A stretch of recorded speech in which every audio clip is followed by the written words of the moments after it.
Cheers, everybody. Good to see everyone back. It's been a while since we've had all three of us. Rick and Morty, some blank white cup. How I boring. just got a regular. Bob Ross. Look, Bob Ross is here to fix our mistakes. If only Bob Ross could just paint over the entire United States right now, because we are one giant fucking dumpster fire. Just little happy trees and birds. All I wanted to do was not be stuck in the United States, man. And apparently I'm stuck here. Can't travel anywhere. Unless it's within the United States. Dude. nobody. That I have a Peruvian passport and not a U.S. passport. I'm glad I got my Italian one, man, because if it gets any worse, at least I have an out. I know. we can get I'll have to drive down to like South America first, to one of the countries that's not experiencing massive problems like Brazil, so that I can then fly to Europe. Or maybe I can just, you know what? Honestly, I'll just drive to Canada. They'll still take an Italian passport. They love Italians. Dude, yeah. It's something they haven't seen before. Not too many Italians in Canada. You want to know what's crazy? Is there's people up in Washington, right? Up in northern Washington, who work in Vancouver, Canada, right? And they're literally not allowed to go to work because they're crossing the international border.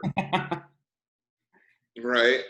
They literally I'm not allowed to work now unless it's from home. So of course everything is just messed up because of COVID.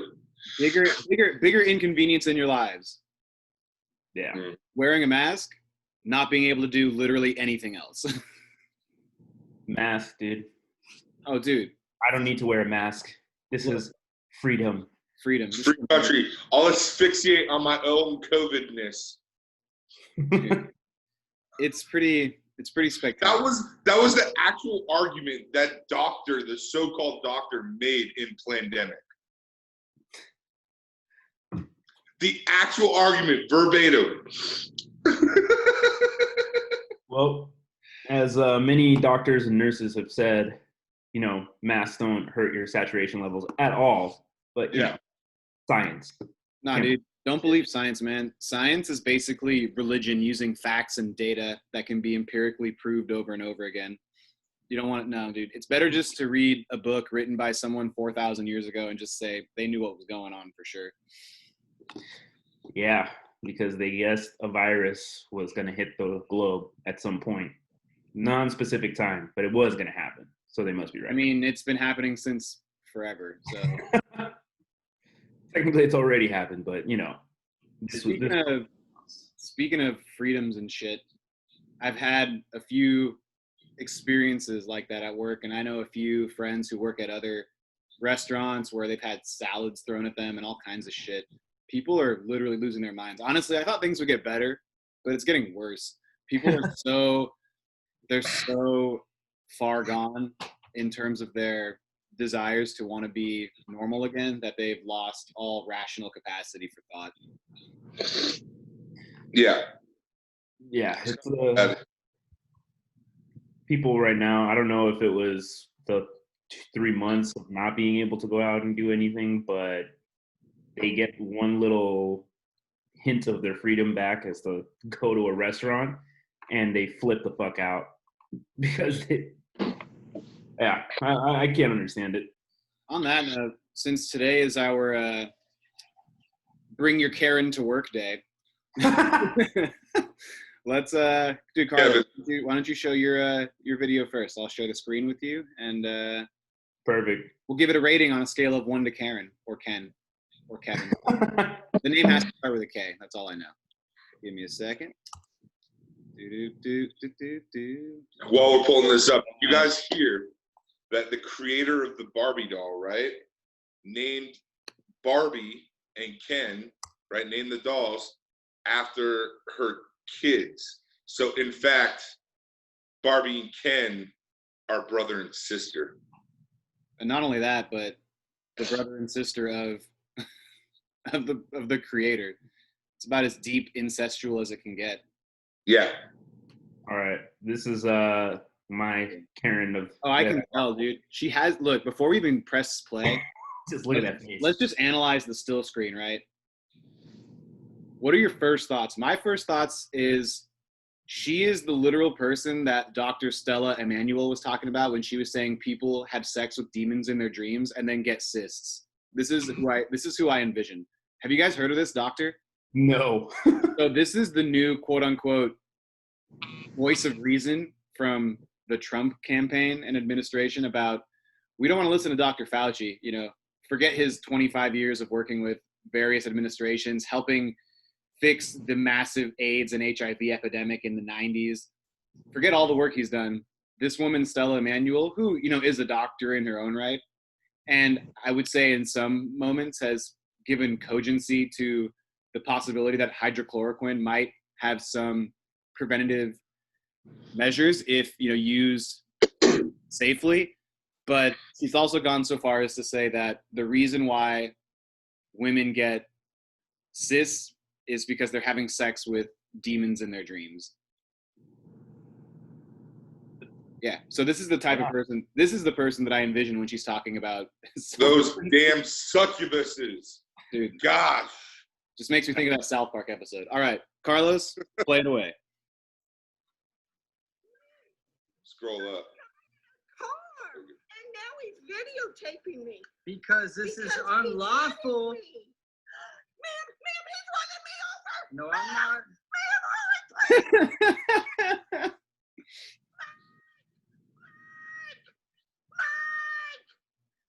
Uh-oh. She's calling the big guns. She's calling Mike. Watch out for Mike. Nobody's there. Big Mike.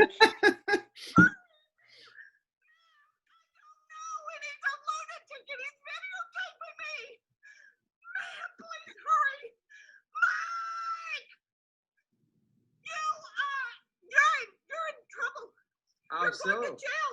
How so? You're hurting me. How? You just ran over. Ma'am, please hurry. He just ran up and he's still moving. Dude, these people are real people.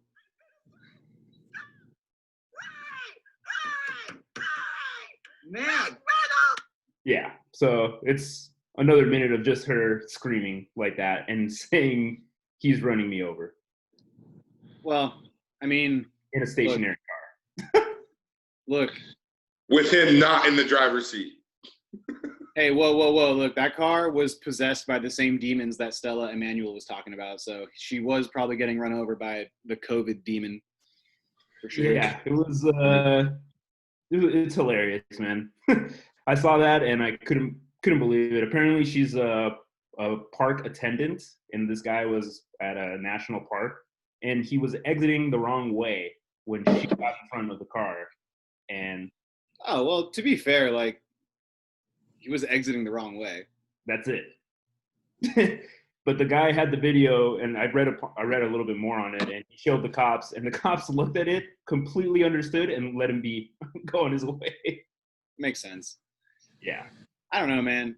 I feel like you give someone just a little bit of power and they suddenly have a trip with it. So she is an attendant at a national park. Yep. As soon as someone's doing something even remotely innocuously wrong, she needed to exert her authority. And say, he's running me over. Aaron's gone wild, man. It's pretty spectacular. Yeah. All right. Let me show you. I think we've all seen this video that I'm about to show you, Carlos. Make me the admin. But it's I think it's definitely one of my personal favorites when it comes to COVID, Karen, and Ken videos for sure. Let's see. You got it? Yeah. Sure. Right. While you're pulling this up, I have a joke for y'all. It's about Karens. Ready? Uh-oh. How does a Karen screw in a light bulb? No idea. She holds it in the socket and expects the world to revolve around her. I mean, the world does revolve, so I could see your logic. It might take a while, but maybe it'll get there. All right, this is probably personally my favorite one because the amount of incorrect and faulty logic within this one video alone is nothing short of absolutely spectacular. Do. Shout out to ABC7 and hashtag Costco for this delightful video. And I think the best part about this video is it was being filmed by the guy who is making the claim that his rights are being infringed upon, which is just hysterical when you try to exert your citizen rights in a private place of business, because those two things aren't the same. But anyways, let's kick it off. Mostly locals. Hi everyone, I work for Costco and I'm asking this member to put on a mask because that is our company policy. So either wear the mask. And I'm not doing it because I woke up in a free country. Have a great day. Have a great Full of day. stuff. No longer Dude, hold on. Got him. Did you see? Hold on, let me show you So this either part. wear the mask. And I'm not. You see that on his shirt? NASA. So this guy likes NASA, so he agrees that science is a thing, but he's over here saying, I don't want to. Dude, look at this guy, man. This is the face of someone who just wants I to, don't see the NASA thing. I just see the Costco worker right I now. thought this was audio only. It's still on the first Costco guy. really? Yeah, I can only see the original Costco guy. Doing it because I woke up in a free country. You can't see any of it? No. So you're gonna take this car from me. Sir, have a great Oh, Full day. of stuff. No longer. In any case, since you guys can't see it, I don't know what's wrong with y'all. But yeah, so this dude who just has probably one of the most punchable faces you've ever seen in your entire life. He's over here talking about how I woke up in a free country and I can do whatever I want. First of all, bro, the First Amendment protects you against the government throwing you in jail for free speech. It doesn't protect you from walking around into a private place of business and asserting your quote unquote manly authority. That's the how people can go into another business place or area and say, you can't make me do this. Yeah, well, by the same token, like, look, if you want to have your cake and eat it too, then so does the place of business, right? You can say, Right. I live in a free country, so you can't make me do this. Well, you know what? They can tell you to GTFO, man. You can get out. Dude, no shirt, no shoes. You can't have it both ways, man. Either you have freedom and the business itself has freedoms, or none of you have freedom and everyone has to listen. So, I mean, if you want to say you have your own individual freedom, fine. Run around outside with no mask on. That's all entirely up to you. But you don't get to pretend like your freedom extends into a private place of business. Like, just because you're a free person doesn't mean you can come into my house, take my chair, and leave and say, well, it's a free country. This is mine now. Like, that's not how that works. Sorry. Not at all. Yeah. People, I mean, I don't know. Seems like such a simple concept. No, dude, it's way too complicated. It's not. One Well- little string goes over one ear and one little string goes over the other. That's it. Well, it's like making the argument that it's a free country, so I can kill you. Yeah, you can, but then there are consequences for making said murder. Here's the thing, man. Life, liberty, and the pursuit of happiness all have limitations. Your liberty ends at the impact it has on my life, like the direct impact, right? So Yeah. if you're walking around coughing on people, that is actually considered assault. So whether there's a pandemic or not, coughing on somebody is an act of assault. So yeah, you can do it, but it ain't gonna be a fun day for you. You're probably gonna get a citation, if not taken to court over assault. So just know your limitations, man. Everything has a limitation. You can't just issue a blanket statement like I'm an American, so I'm free to do whatever I want. That's not how that works. But that's the mentality Well, that It also gets down to that argument of, okay, we have to have so many warnings on everything, consumer protections, right? Because we have an electorate and a bunch of people who think it's a good idea to like eat Tide Pods or like drink bleach or do whatever fucking stupid idea that comes in their head, right? And like, here's the thing. Normally, the protection would be that those people would die and never reproduce again. So it's like Darwinism at its best. But now we got protection, so much rules for everything, right? Where our freedoms are being limited, where it's like, I don't know, part of me thinks it's like, if they don't want to wear a mask, man, don't let them wear a mask. Let them get COVID and deal with that, right? Because there's one video I can actually find it and send it to you of this rideshare guy who was like an anti-masker up in Minnesota, right? And he was anti-mask, right? And then ended up getting COVID, and now it's just like, yo, I was fucking stupid. And it's like, dude, duh. Like, you know what I mean? Now you're on a ventilator and having to pay $30,000 for like a hospital bill. At least. I mean, there are some bills that have been upwards of like hundreds to like $1 million, hundreds of thousands to like $1 million, man. New York, it was the guy had $1 million something. He basically was like, I should have just died. You should have just let me die. Now I have to fucking pay $1 million back. You should have just let me die. How does that make sense, man? It doesn't. Hey, another argument, right, for fair healthcare.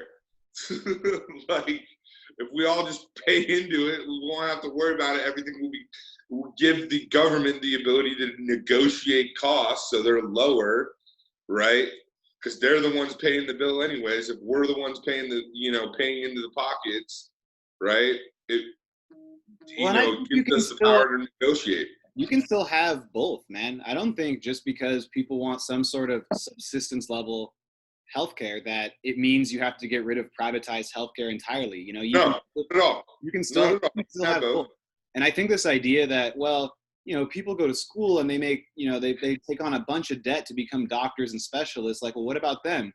Well, how about we don't saddle them with $100,000 in debt for going to school? How about that? That's like the easiest. I mean, you tax Jeff Bezos at a 4% clip annually, and you can basically pay for everyone's fucking healthcare. Yeah, just him, and their school, and their just him. Yeah. Well, you heard his ex-wife, right? Just donated like $2 billion to like a bunch of different things, right? He's the 13th richest person on the planet for getting a divorce. Yeah. Yeah. Damn. Yeah, that's a single $1 billion. I think, and she's actually kind of hot too. I don't know if you see pictures of her, right? She made out like a band. Jeff Bezos' ex-wife. If you ever want to, make me your sugar baby, let me know. That's all I got to say. Dude, that's not right, dude. You take that back right now. Look, she is a grown, strong woman who can do whatever the fuck she wants. If she wants to make you her sugar baby, then I applaud you and her for making that decision on your own. But don't you besmirch her intelligence just because.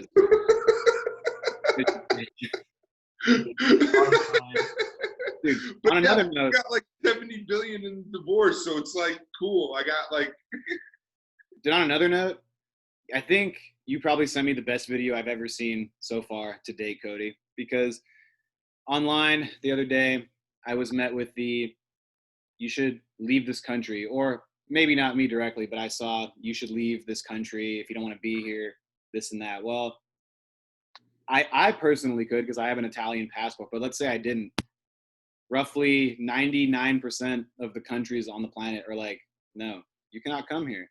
And I think it would be really important to share this video because I think everyone needs to see it. When someone tells me, sir, you need to leave this country if you don't like it, I will say, well, I would love to, except I can't. And this video is the reason why. Panama, Haiti, Jamaica, Peru, Republic, Dominican, Cuba, Caribbean, Greenland, El Salvador, too, Puerto Rico, Colombia, Venezuela, Honduras, Guyana, and still Guatemala, Bolivia, then Argentina, and Ecuador, Chile, Brazil, Costa Rica, Belize, Nicaragua, Bermuda, Bahamas, Tobago, San Juan, Paraguay, Uruguay, Suriname, and French Guiana, Barbados, and Guam. Oh, got to cross the ocean. Norway and Sweden and Iceland and Finland and Germany now One Piece. Switzerland, Austria, Czechoslovakia, Italy, Turkey and Greece. Romania, Scotland, Albania, Ireland, Russia, Oman, Bulgaria, Saudi Arabia, Hungary, Cyprus, Iraq, and Iran. There's Syria, Lebanon, Israel, Jordan, both Yemen's cool. I could just keep watching that all day. It's accurate though. That's the fucked up part. All you people saying, get out if you don't want to be here. We're stuck here, man. We're stuck here because y'all too stupid to just wear a mask in public places. Y'all had your rights quote unquote taken away and then given back to you, and then you just ran around kissing all your friends and hosting parties at home. Dude, anti-maskers, even Trump has said it's patriotic. After Oh, dude, I'm 4 just or 5 glad, months. it only Yeah, took like 6 months. 4 months, 5 months too late. But like, That even is- Trump is on the train now. Dude, he's on the train now. He's like, maybe we should be wearing a mask. Well, and then here's the other thing is, you know how we're all like, he's telling everybody like, go back to school. School should be open. Blah blah blah blah. Right? He's not sending His son Barron is being held out of school. Like, if the president is holding his own son out of school due to health concerns, but telling your kids to go back to school, Well, and you what need is that telling you? and extrapolate that 1 degree further, right? You know his kid is not going to public school for fucking sure. No. So if he's not sending his kid back to whatever private charter institution that his kid goes to, and he's saying, and his administration is saying, send your kid back to public school where they already have a pretty shit infrastructure anyways. Yeah, you're okay with that? All right, well, I guess we need to get those recessive genes out of the gene pool anyways, so go for it. Send them. Yeah. So the way my school is planning on doing it, right, is you have 2 groups of kids, right? Where you have Monday, the first group, so half the school comes in, right? And it's like half-size classes so they can social distance. Everyone's got to wear a mask, right? Second day, the second half comes in, right? But it's the same classes they're doing, right? The math and the science and the math and English, right? Yeah. The actual ones they need to take, the core classes, right? And then they have their history, their science, and other things all online the next couple days. So they're only coming in like 1 or 2 days a week. And it's like half the school. So, and then the other part is online, which is what I'm wondering is like, so there have been a lot of studies that at least seem to insinuate that the virus is not easily transmittable outdoors and doesn't hold up well to UV light and sunlight specifically. So I'm wondering why these schools don't have some sort of program wherein they can do outdoor learning so that the kids can have more space to not be right next to each other, but also have the in-person instruction, which is so vital for kids under the age of 10, Yeah.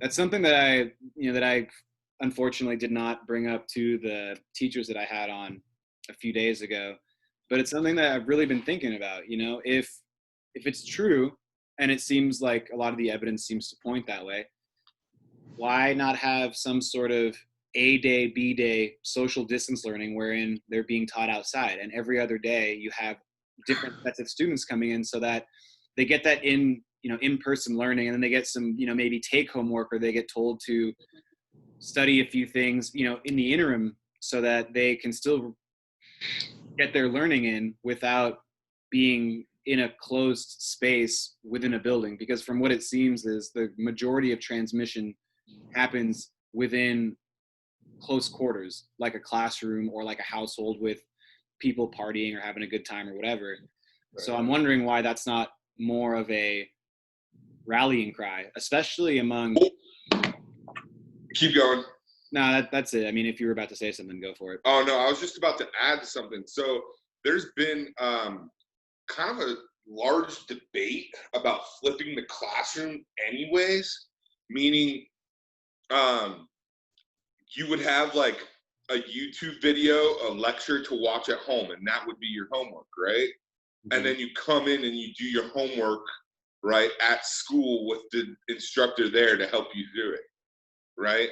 So that's like what we would call a flipped classroom, right? Now, in this instance, right, you can actually flip the classroom, right? And we can actually start studying whether this flipped classroom works on a massive scale or not, but no one's really taking advantage of that yet. So I've been telling, I've been telling my coaches and stuff at the school I work at, like, hey, we should, start flipping the classrooms. And a lot of them are just like, well, then we have to make, YouTube videos all the time. I'm like, well, you're a teacher. Like, get with the fucking program. It's, 2020. You know what I mean? You should be able to make a YouTube video. It's all about adapting right now because this is uncharted territory for every single teacher, any job profession. Given that you can't work from home, you have to just improvise right now. I do know that like teachers have been creating these large batches of online videos to help kids social distance learn. I know that one of the teachers, or actually I would say probably at least the majority of the ones that I've talked to have some sort of online catalog where they are doing exactly what you guys are talking about. But I think the problem is so many of them are lacking resources, whether it's funding or technology or a good internet connection or whatever, that it's hard for them to meet those demands. And because the infrastructure is so subsistent, it's not working. And so many of these teachers are not necessarily tech savvy, which is why they're teachers in some respects, right? They're not, that's more where their expertise lies in how to educate and instruct kids, not how to set up an online Zoom classroom. And what's happened is, from the conversation that I've had, a lot of these teachers are tutoring each other in how to be more proficient in media so that they can help teach their students. And, this is all creating just a backlog of time where instead of instructing, they're trying to learn these new technologies on the fly. And it's not perfect in a lot of situations. So I don't know, man. I mean, this is just another reason why I think funding for schools needs to be ramped up, or at least if nothing else, there needs to be an infrastructure in place that enables flexibility when something like this happens, because inevitably with, animals living on a planet together, you're going to have more outbreaks, you're going to have more catastrophes, and without some sort of structure underpinning it so that we can continue educating, this is not going to be a one-off event for sure. No. Luca, I also sent you a few more Karen videos too. Oh, dude. Well, we got to watch those. I keep on pulling them up. That's why I'm like looking at my phone right now. Sent it to the email? Yeah, I just kept on sending like replies to that one email. Kevin. And then I do like a direct one as well. All right. Got to give a shout out to this Karen's Going Wild page, because there's just some beautiful joy in watching this. I just can't help it. This is what I do now in my free time. I just watch other people going insane. And maybe I'm going insane. To be honest, that's actually probably just as much accurate. Like, I'm also probably going insane.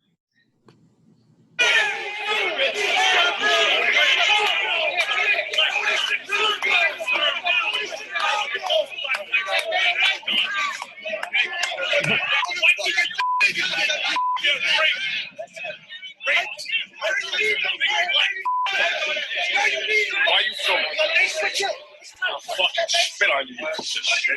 I'll suck like dick. Your fucking mother's a cunt. You're a cunt. You're white trash. Dude, I can't even, man. Even that's too much for my virgin ears. Wow. Yeah, that Kevin was a little bit overboard, I think. I mean, calling for someone to be raped is a little bit ridiculous. Yeah. Also, being raped by a BBC, that's very specific. I feel like he's definitely got a massive inferiority complex for sure. Oh, yeah. Oh, God, the Super Saiyan. Here we go.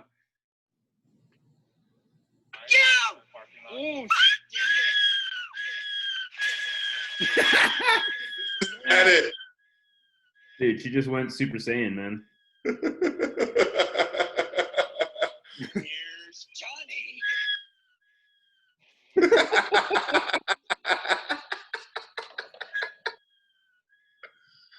That's the edit. I love it. And my girlfriend must be wondering what the hell. And then I have, hold on.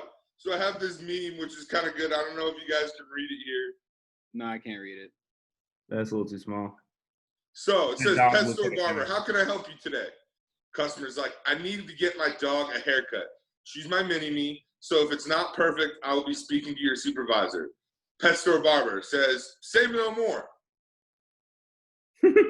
That's it. That's the one. That's the Karen haircut. The Karen cut on the dog. Ooh, she's running up the stairs. Okay, Tawana. Coming for you. All right, go ahead. Film it, Tawana. With your fucking face, eyelashes. The dog's on a leash. Don't fucking call me Karen. Okay, Karen. Fucking call me Karen. Go ahead. This happening in the Bronx. Go ahead. That's right. 3801. Yeah, that's right. And that's why the black bitch. Karen. You're the black Karen. Even more I you're am racist. gonna go this way. I can get filming. And I gotta walk in. I know when they're fucking filming. I did nothing. I walked away. Why are you still here talking to them? Dude, all right. This is- All right, I also have a crazy Jim Carrey quote. Ready? Jim Carrey, kind of off the walls guy, but can be eloquent in certain matters. So Jim Carrey quote is, the fact that some people go to a restaurant and treat the staff like shit is fucking ridiculous. You choose to go out and eat. If you feel the need to be rude while you're waiting for your food to stay at home, stay at home and stay the fuck at home and yell at your microwave. That's a pretty old quote, but yeah, it makes total sense. Makes total sense. I mean, look, working as an essential employee, man, I can tell you that people are getting worse. They're not getting better. People can tell you they're getting better. It's bullshit. They're getting worse. No. They're more agitated. They're more frustrated. How come I have to wait in line to get in the store? Well, because there's too many people in the store. Well, Pretty simple stuff. dude, yesterday we had some dude freak out. He's like, I want to go out through the entrance. And we're like, well, the county mandated that we're supposed to have a designated entry and exit so that people don't get too close together as they're entering or leaving the store. Oh, well, it's bullshit. I don't believe in any of this. Like, well, that's fine. But even if you don't believe in any of it, it's still the store's policy. So you can shut the fuck up and go out the exit door. How's that? Dude, that's the simplest thing that you could say is this is the business, this is the rules, and we're following them. It's not even us, it's the county who's saying this needs to be done this way. But somehow the people just can't understand that or don't want to understand that. Yeah.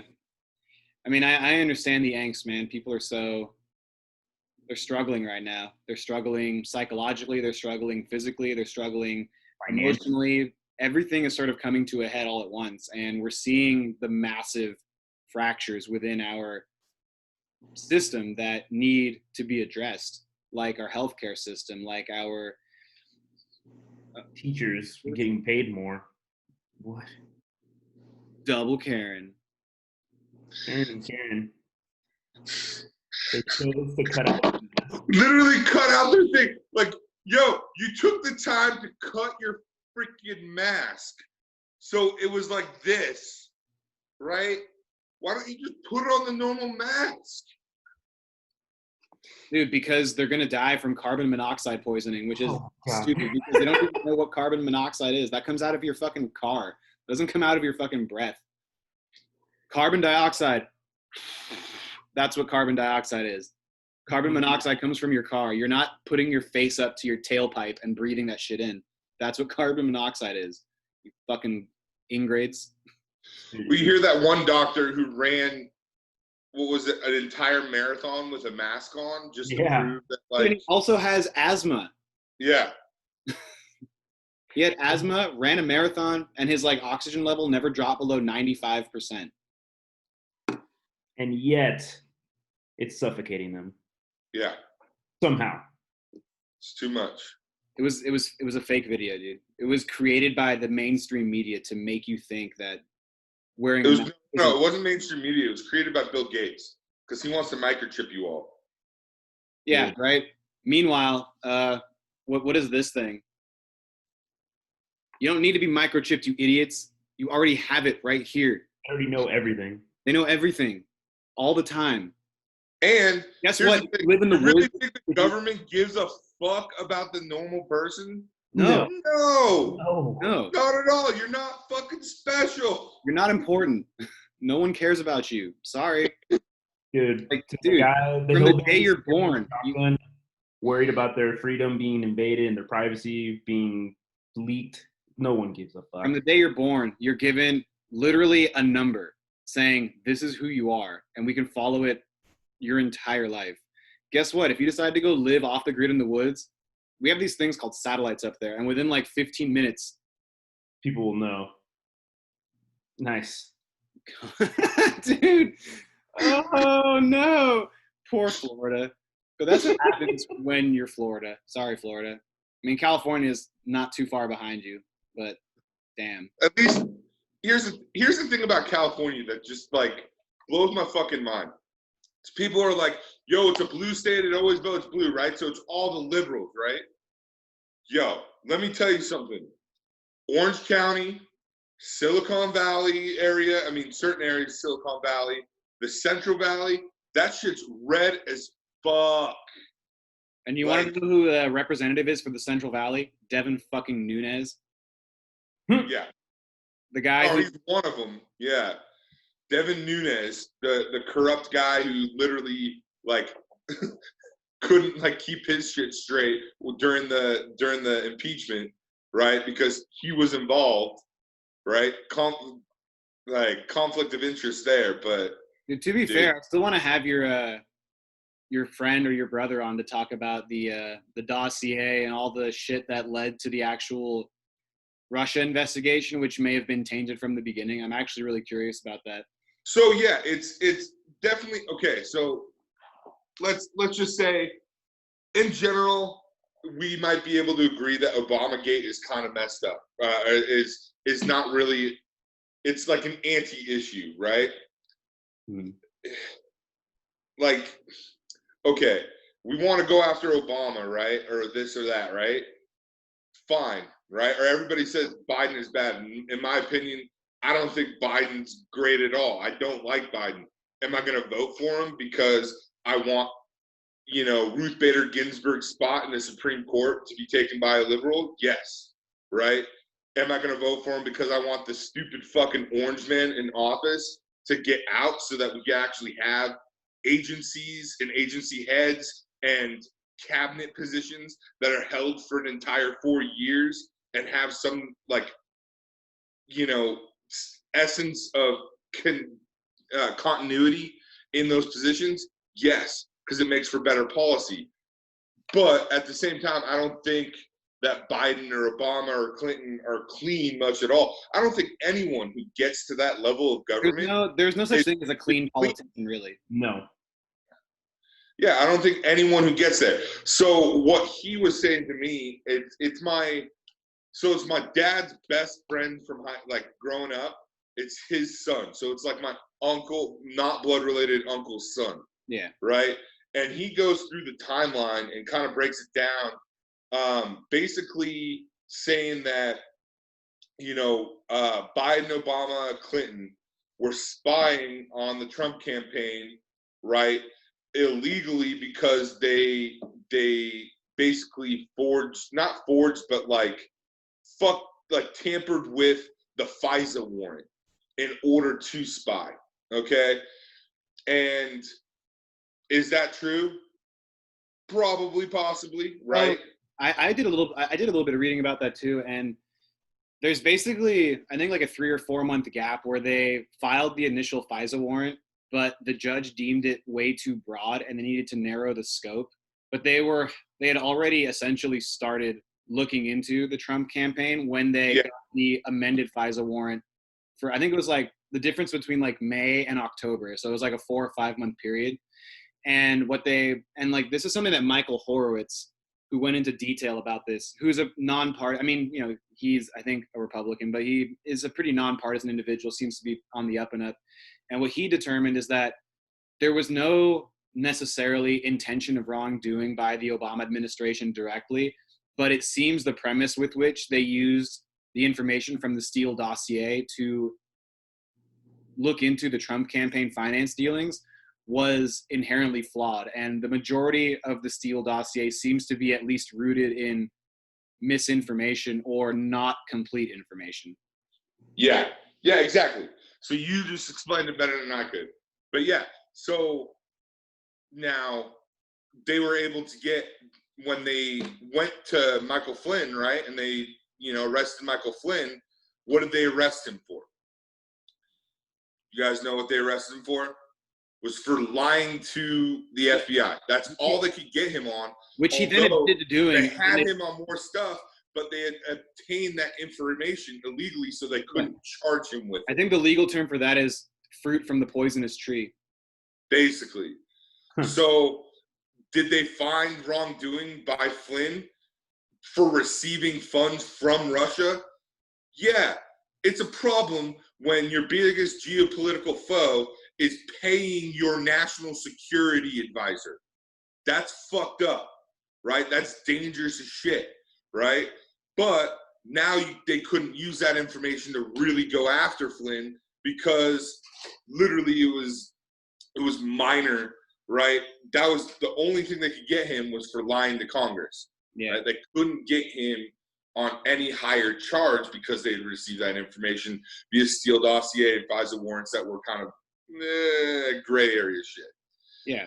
So there are actually, and this is something that I think in some ways hurts Biden, is there is a fairly obscure statute, and I think it's like the Lawrence Act or something. There's some weird statute that exists where you can use it as a premise to investigate or like keep an eye on somebody who you think may be doing something like that, like taking illegal campaign finance or whatever. And I gotta find it now because I know I'm butchering what it actually is. But yeah, it basically says exactly what you just said, Cody. Yeah. So I mean, the thing is okay. So now we can't go after Michael Flynn. And everyone's saying, well, now Trump is, what's the word, like scot-free or whatever, right? Yeah. Basically, God, fuck, my roommate just walked out in freaking skimpy-ass underwear. Okay, so, fuck you. Anyway, so, but it's not saying that Trump didn't do anything wrong. Like, he has done lots wrong.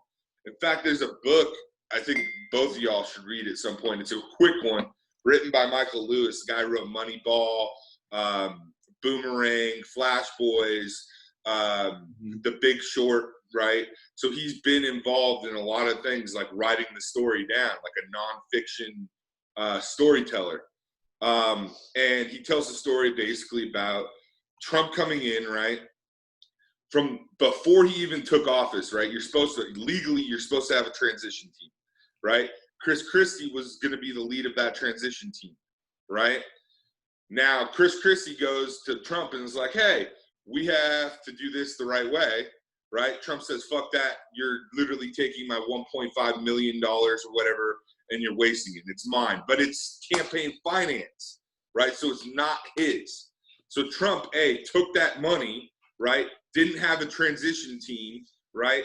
And went into office with no sense of what was going on agency-wide, right?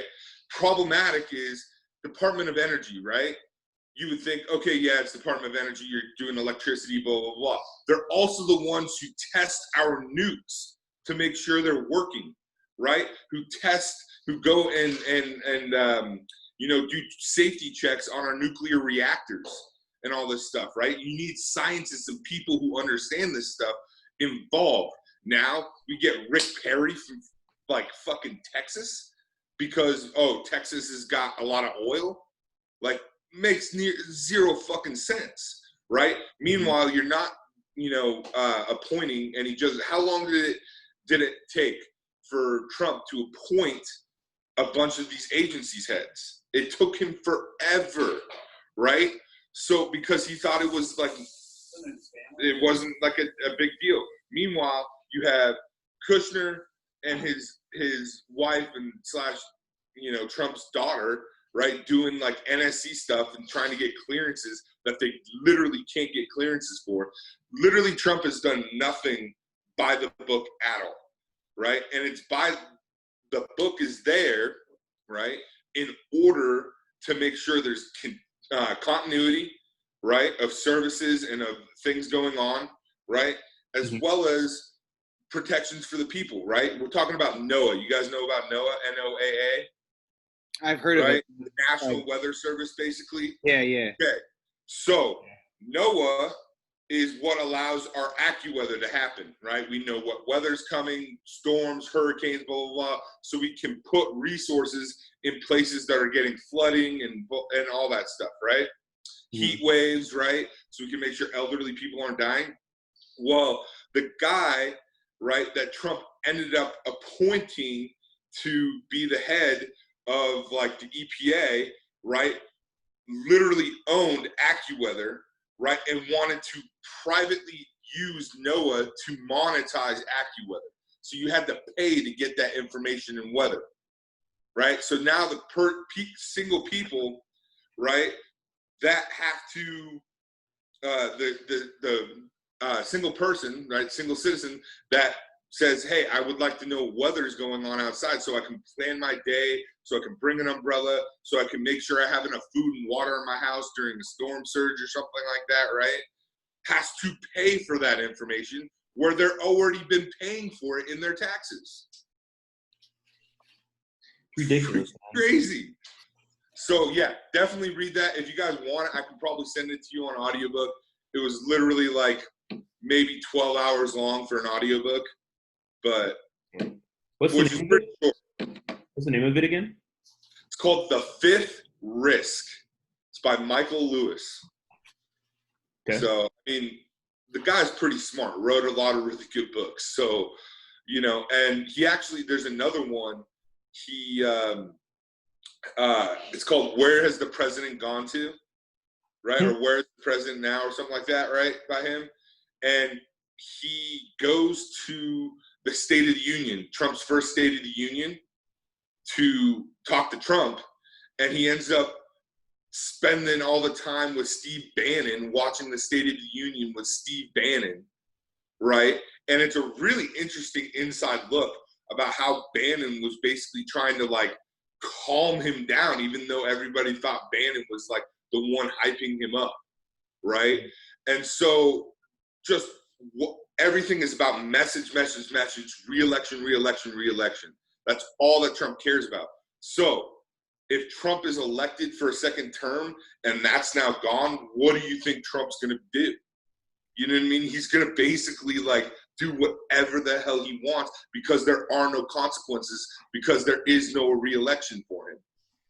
So it's scary. It's super scary, but it's worth a read to educate everybody on what's going on in Trump land.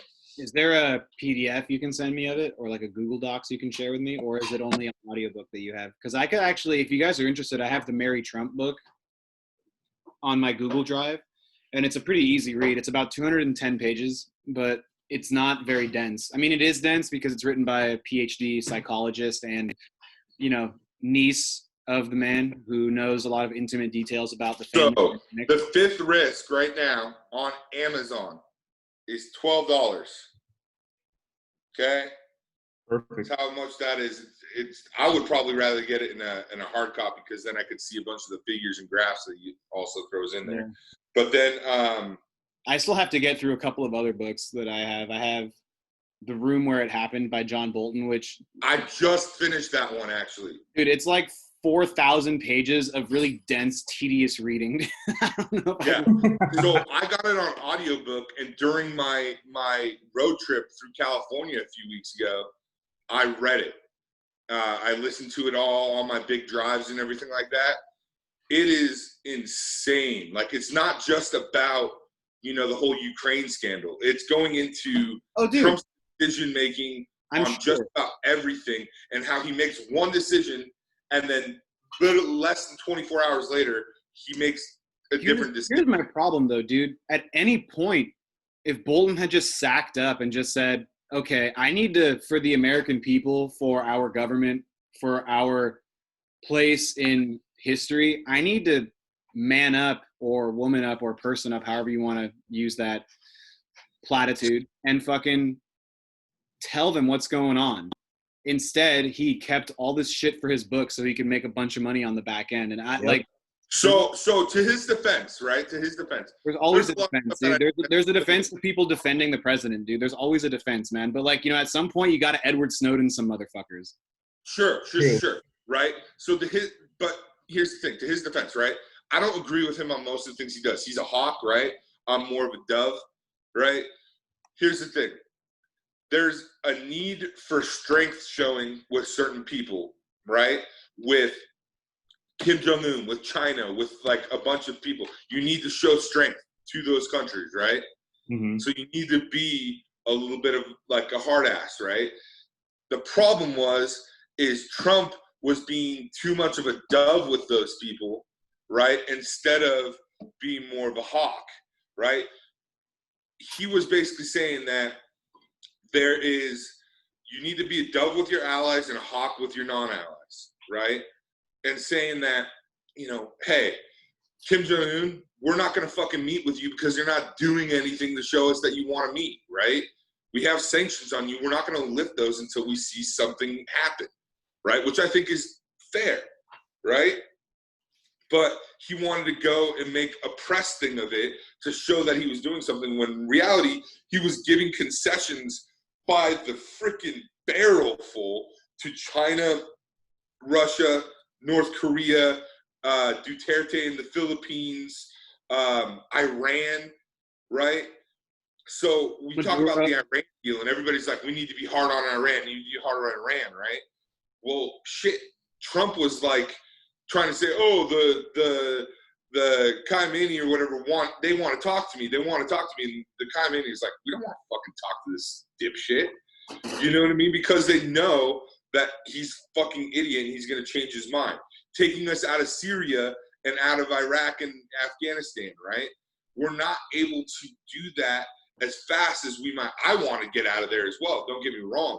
But now that we're in there, we have to at least leave the region stable enough where our influence is still going to be there, right? So that's where I would say, to his defense, those things happen. He also, in his epilogue, kind of explained why, with everybody coming out, like, why didn't you just testify? Yeah. And he was like, well, I didn't testify because Democrats were being super partisan and Republicans were being super partisan, and I wasn't going to involve myself in it, right? I wasn't going to be the middle guy to make one right or wrong, because they were both wrong, right, in their own ways. If the Democrats had wanted to go after Trump for certain things, here's what they should have done, right? And I would have been behind them. He said that in his epilogue, right? But they decided to go after him for stuff they really couldn't pull in, right? And then the Republicans weren't even going to hear witnesses, so what was the point of me testifying? So that's in the epilogue of that book. If you have it, you should just read that real quick. I mean, I can understand that, but your duty is to America, not to the partisan politicians that you see a problem with, right? I mean, honestly, he could have even just penned a fucking paper and just like submitted it to NPR or to The Hill or whomever. Like, there's a lot of ways that he could have expressed where he saw problems in his own words without being involved in the partisanship of it, right? Instead, well, then also there's the review aspect. So he had to take super care not to like come out and say something that would have been contrary to national security issues, right? Because like, you can't like give up classified information, right, when you're writing a book, right? So you have to make sure that there's some sort of review on that. But it's in the book now, right? So like, no, so that's in the epilogue as well. He's like, there's certain things that I had to paraphrase and take out of quotations in order to make sure that it wasn't like taken as this is like this and this is that, right? But still give you the gist of this is what's happening. So, interesting. I mean, look, I'm not a fan of John Bolton in any way, shape, or form, but the guy kind of like makes a lot of sense in a lot of ways. I'll probably have to read that book next. I'm currently in the middle of the Communist Manifesto. How's Marx doing for you? Wow. Dude, Honestly, I'm just reading it for the sake of being familiar with the text itself because I don't have any qualms one way or the other about Marxism. I think in general, the premise of it seems to be that really rich people are taking advantage of the working class and the poor, which is effectively par for the course in just about every civilization. Yeah. So here's the thing. So communism in an idea is great, right? Communism. There are some merits, sure. Yeah. It in an idea there are merits, right? In practice, it's near fucking impossible, right? Because it doesn't produce any incentive to do more and do better besides it doesn't give you any type of individual like There's no autonomy. drive to do There's things. no individual autonomy. You're basically doing everything as part of a greater system, and there's no real ability to move and progress. Mm-hmm. Like everyone basically has their position in life, and you all just sort of pool the resources, and the government takes care of everything, which is in and of itself problematic because, as you can see with any mass amount of resources, it all seems to accumulate within a few hands, and that is inherently problematic. And when the government controls all of it, you're basically up shit creek without a paddle. Yeah.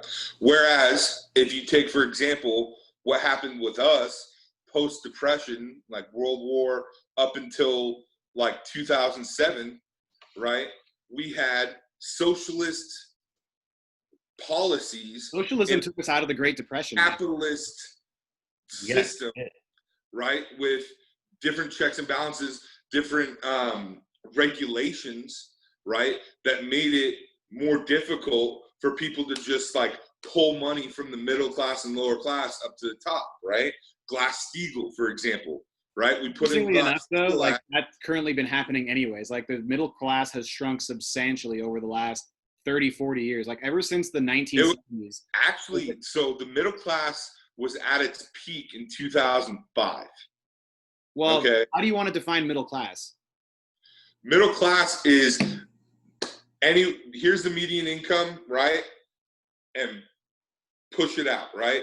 The amount of people in the middle class was at its peak, meaning we had more middle class citizens, right? Between 1936, when Glass-Steagall was passed, till about 2005, we had the greatest expansion of the American middle class, like obviously ever, but like the greatest expansion of middle class in the world for that time. The biggest expansion of growth in our economy in that time, right? Because we said that, hey, if you're a commercial banker and you're lending to mom and pop for their savings and loans and houses, you can't use that to go and be, freaking Gordon Gekko on Wall Street, right? But once Glass-Steagall ended, you saw the merging of all those banks. So now they're using your portfolio, your money, to get themselves rich, right? And it was the greatest transfer of wealth from the middle class to the upper class, right? When that crash happened in the history of the world. So, and to think that, okay, here's the other thing, right? If you want to go conspiracy theories, guys, I know how you guys love this, right? So, if you have a strong middle class, right? Now the elites, there are haves and have-nots in every system, right? There has to be. The haves, right, want to maintain that. Why wouldn't they, right? The have-nots want to get into the haves, okay? So when you have a large middle class, that large middle class is part of the have-nots still, right? Because they're not the haves, right? They're not the elite. So that allows them, right, to use extra income to, give to political campaigns in their own the issues that they care about, okay? Now, in order to make sure that that can't happen, right, there needs to be a transfer of wealth and a shortening or like constraining of the middle class. Where do the middle class people hold most of their wealth? Probably in property. In their homes. right? So not only do you have Glass-Steagall being repealed, now it was repealed by a Republican majority Congress and Senate, but Clinton was president and signed it, okay, back in 97 or 99 or whatever, right? So you have the repealing Glass-Steagall, right?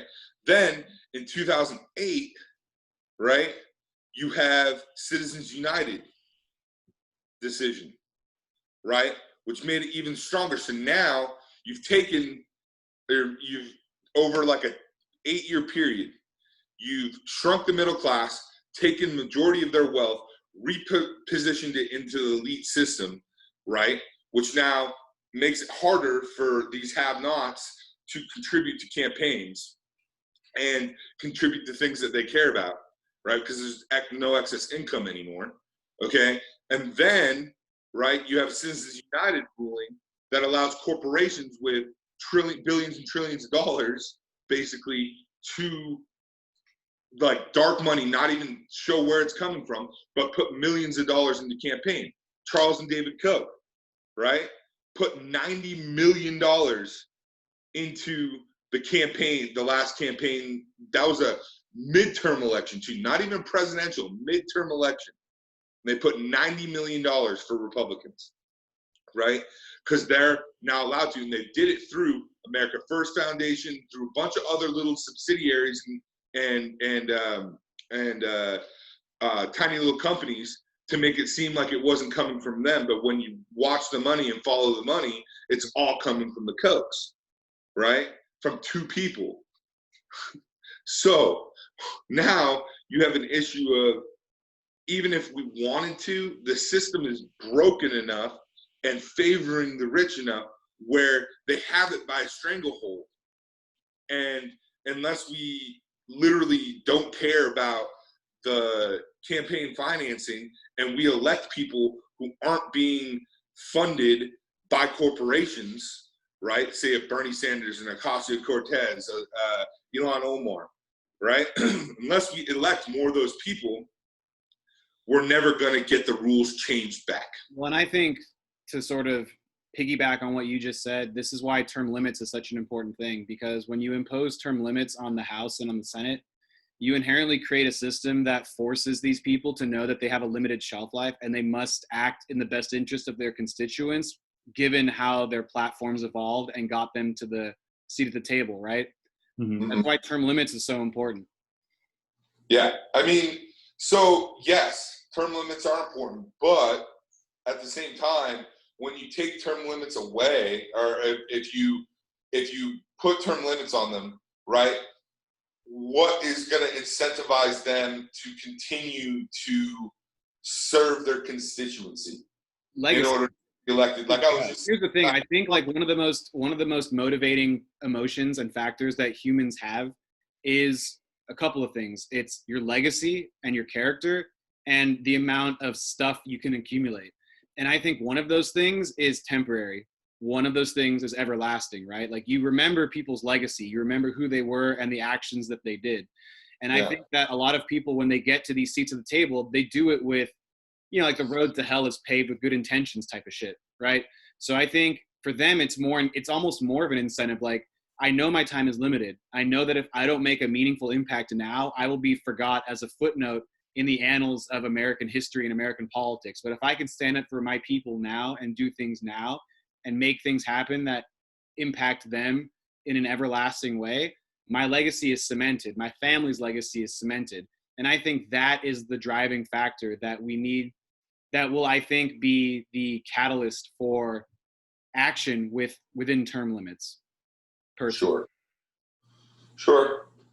I can see that. I also think that term limits don't necessarily protect from the type of politician, meaning Charles and David Koch, if there even are term limits, right, they could give to whatever, you know, they could put up the money for whichever candidate they want to, right? And then once they give campaign contributions to those people, right, dark money wise, whatever, politicians are now beholden to their interests. Which is why I think we need to get rid of dark money in campaigns anyways, right? I think this is one thing that Andrew Yang brought up that I think is really forward thinking and useful. You give every voting American a monetary value. It's $100 or $200 or whatever it is. And all of that money is evenly distributed among the candidates so that everyone is on a level playing field. So that's how it used to be, right? Well, before Citizens United, right? An incumbent had an advantage because they got like campaign financing from the government, right? Now, here's the other thing, is you could still have limits on personal giving and corporate giving. So now you have to run a campaign that's going to be like Bernie in order to get the amount of money you need, right? So with lots of people giving little amounts, right? That's how like campaigns had to be run. Clinton, everything before that was just like that. Once Citizens United happened, now you have all the dark money. The problem is that the Supreme Court isn't going to overturn Citizens United because they're conservative court. So, and they've packed the conservative side down. So basically, we're in the same spinning the wheel situation of fucking we're in bullshit land. Yeah. Capital of the USA. And the polarization is also a big issue too. Right next to DC. Bullshit. Instead of serving the people, you have people just wanting to get a win, a political win, right? That's all that matters is a political win, so you can show that to your constituents, right? Yeah. Now, when you look at our government, we're two-party system, right? And it's back and forth and polarizing. Everything's pulling this way and stretching the middle, right? Now, if you had a system, a multi-party system like a Great Britain or, you know, other countries' multi-party systems, Germany and whatnot, right? Now you have, you know, 5 or 6 parties, right, being elected, and they all have a percentage of the vote in those legislatures, right? Now, instead of having to get one side, right, if one person has one side has one clear majority, right, they can get something passed, and then the other side, when they get the clear majority, they undo it and pass their own stuff. And so it goes on like that in our country, right? But if you have multiple parties, now those parties have to cultivate relationships across the aisles, right, in order to get more people on different parties involved and have better ideas and better systems, right? Mm-hmm. So anyway, multi-party system would help a lot. Wow. That was we were supposed to keep it light, guys. We were supposed to stick with Aaron's hands. I was just thinking that too. I'm sorry. I'm usually the one that puts it to the downer. Oh no, it's all right, dude. I think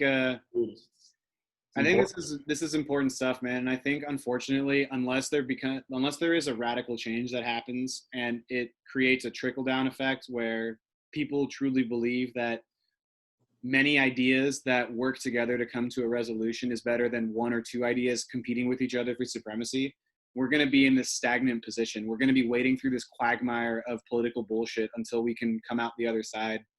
And I mean, you know, in some ways, maybe this is a good thing because America, as far as powers go, as far as countries go, is relatively infant.